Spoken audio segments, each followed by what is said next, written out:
এই ভিডিঅ'টোত ক্লাছ 9 গণিত ত্ৰয়োদশ অধ্যায় পৃষ্ঠকালি আৰু আয়তনৰ আমি 13.2 ৰ যিখিনি বেসিক আছিল 13.2 ৰ আগৰ বেসিকখিনি সেইখিনি আলোচনা কৰিম 13.22 যেটো অনুশীলনী আছে সেইটো তোমাৰ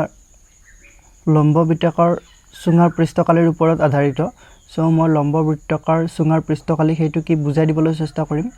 তোমালোকে সকলোৱে জানা সুঙা কেনেকুৱা ধৰণৰ সুঙা দেখাও পাইছে তোমালোকে সুঙা বিলাক এনেকুৱা ধৰণৰ হয় এটো এটা সুঙা বুজিছা এতিয়া ইয়াত লম্ব বৃত্তাকাৰ সুঙাৰ পৃষ্ঠকালি বুলি কৈছে সুঙাটো তোমাৰ এনেকুৱা ধৰণৰো হ'ব পাৰে এনেকুৱা ধৰণৰ হ'ব পাৰে বুজি পাইছা ইয়াত এটো হ'ব সেন্টাৰ সুঙাটোৰ আৰু এটো হ'ব সেন্টাৰ এতিয়া এডাল যদি আমি যোগ কৰো সেন্টাৰ কেটা সংযোগ কৰি দিও তেতিয়ালে ইয়াত 90 ডিগ্ৰী কোণ নহয় সেই কাৰণে এটো তোমাৰ লম্ব বৃত্তাকাৰ সুঙা নহব এতিয়া এই ক্ষেত্ৰত তোমাৰ সেন্টাৰ দুটা ললে এই যেটো ব্যাসাৰ্ধ আছে ইয়াৰ লগত তোমাৰ 90 ডিগ্ৰী হৈ থাকিব সেই কাৰণে ইয়াত লম্ব বৃত্তাকাৰ সুঙাৰ পৃষ্ঠকালি বুলি কোৱা হৈছে হেতু তোমালোকে বুজি পাইছা নিশ্চয় ৰাইট সাৰ্কুলাৰ সিলিন্ডাৰ লম্ব বৃত্তাকাৰ সুঙা এতিয়া আমি ইয়াত তোমাৰ সুঙাৰ পৃষ্ঠকালি উলিয়াম তোমাৰ বক্ৰতলৰ কালি আৰু মূল পৃষ্ঠকালি উলিয়াম বক্ৰতলৰ কালি মানে ইয়াত পাৰ্শ্ব পৃষ্ঠকালিটো বুজোৱা হৈছে আমি যেটো আয়তনৰ ক্ষেত্ৰত পাৰ্শ্ব পৃষ্ঠকালি উলিয়াইছিলো হেতুৱে সুঙাৰ ক্ষেত্ৰত বক্ৰতলৰ কালি হ'ব এটো এটা সুঙা ইয়াৰ যেটো সাইডৰ খিনি আছে হেতু উলিয়াটো তোমাৰ বক্ৰতলৰ কালি বক্ৰতল বুলি এই কাৰণে কোৱা হৈছে যে এটো বক্ৰৰ দৰে আছে এনেকুৱা কোৱা আছে সেই কাৰণে বক্ৰতলৰ কালি বুলি কোৱা হৈছে নৰমালি তোমালোকে ভাবি লব পাৰা যে পাৰ্শ্ব পৃষ্ঠকালি আমি আয়তৰ এটো যেটো আছিল আয়তখনক এই ক্ষেত্ৰত আমি তোমাৰ পাৰ্শ্ব পৃষ্ঠকালি বুলি ক'লে সাইডৰ কেইখন বুজিছিলো তলৰ আৰু ওপৰৰখিনি বাদ দিছিলো ইয়াতো ঠিক তেনেকুৱাই ইয়াত যেটো সাইডৰ কালিটো আমি উলিয়াব পাৰো তেতিয়ালে তলৰ আৰু ওপৰটো নুলালে হেইটো হ'ব তোমাৰ বক্ৰতলৰ কালি বুজি পাইছা তাৰ পিছত তোমাৰ মূল পৃষ্ঠকালি হলে তোমাৰ এই যেটো আছে বক্ৰটো সেইখিনি থাকিবই হেইটো পৃষ্ঠকালিটো থাকিবই লগতে তোমাৰ ওপৰ আৰু তলৰ যেটো আছে এইটো ইয়াৰ পৃষ্ঠকালি থাকিব এইটো ওপৰ আৰু তলৰ তোমাৰ ঢাকনি বুলি ক'ব লাগিব এইখিনি পৃষ্ঠকালিটো থাকিব এটো এটা বৃত্ত হৈ আছে আৰু তোমালোকে মনত ৰাখিবা বৃত্তৰ কালি area of a circle is equal to pi r square এটো মনত ৰাখিবা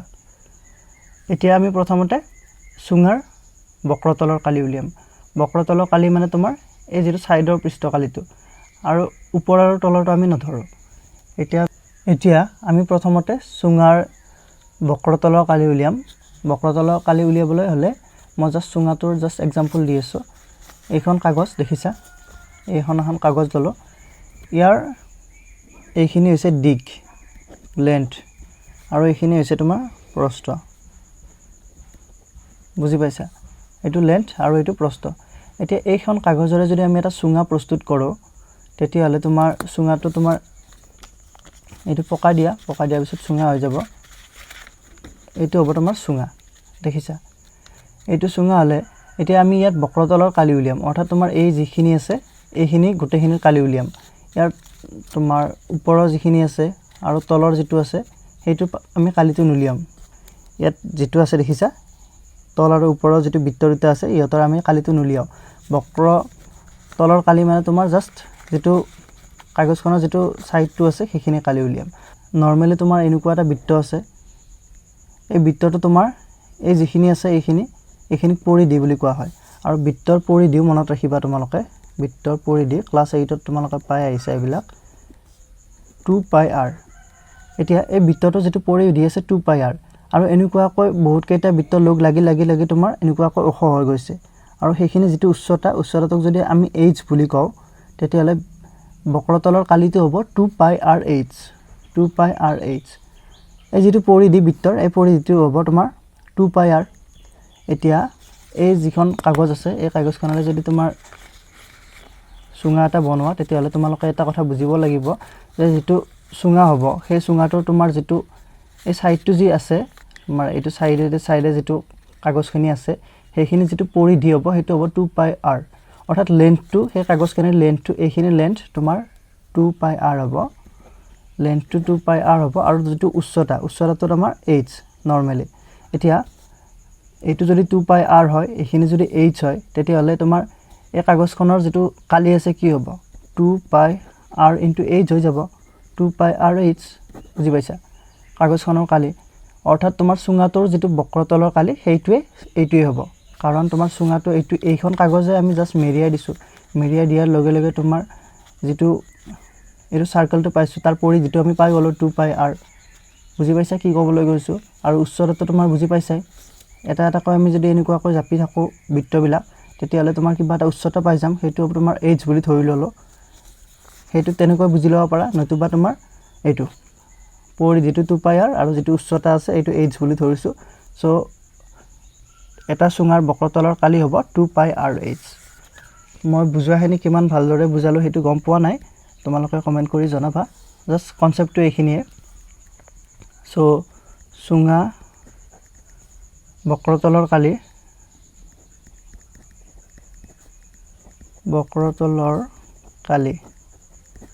বক্ৰতল মানে পাৰ্শ্বপৃষ্ঠ কালিৰ লগত তোমালোকে তুলনা কৰিব পাৰিবা ইয়াত বক্ৰভাৱে থকা বাবে বক্ৰতলৰ কালি বুলি কৈছে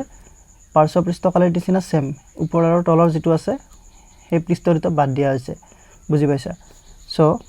ইয়াত হ'ব তোমাৰ এট দি দিছে আয়তাকাৰ কাগজ খিলাৰ কালি ইজ ইকুৱেল টু দিক পূৰণ প্ৰস্থ হেতু আয়তাকাৰ এখন যিখন কাগজৰ কালিটো দিক পূৰণ প্ৰস্থটো পালো আমি এতিয়া তাত কৈছে যে চুঙাটোৰ ভূমিৰ পৰিধি এটা এইখন কাগজৰে যেহেতু আমি চুঙা এটা বনাইছো এই চুঙাটোৰ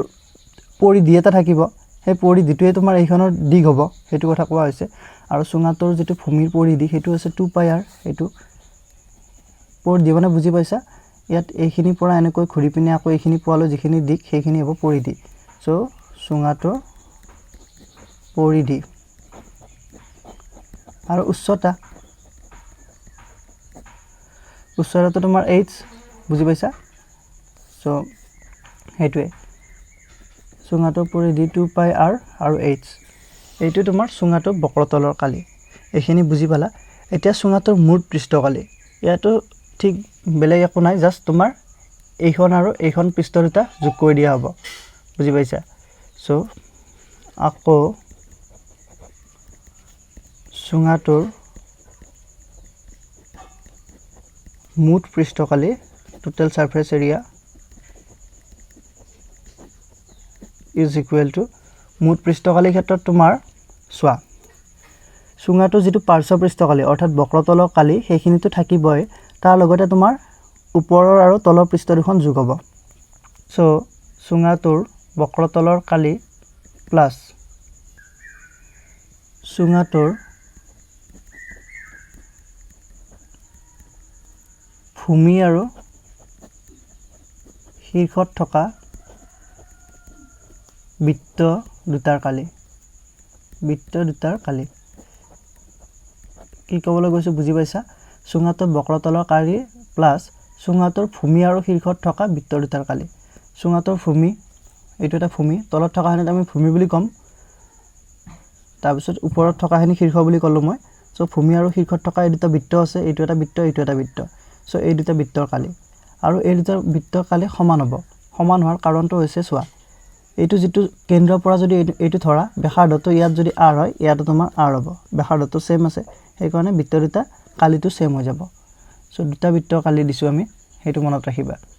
সো চুঙাটোৰ বক্ৰতলৰ কালি আমি পাই গলো 2 পাই r h প্লাস চুঙাটোৰ ভূমি আৰু শীৰ্ষত থকা বৃত্ত দুটাৰ কালি এতিয়া বৃত্তৰ কালি তোমালোকে জানা পাই r স্কয়াৰ মই জাস্ট অলপ আগতে কৈ দিলো পাই r স্কয়াৰ হলে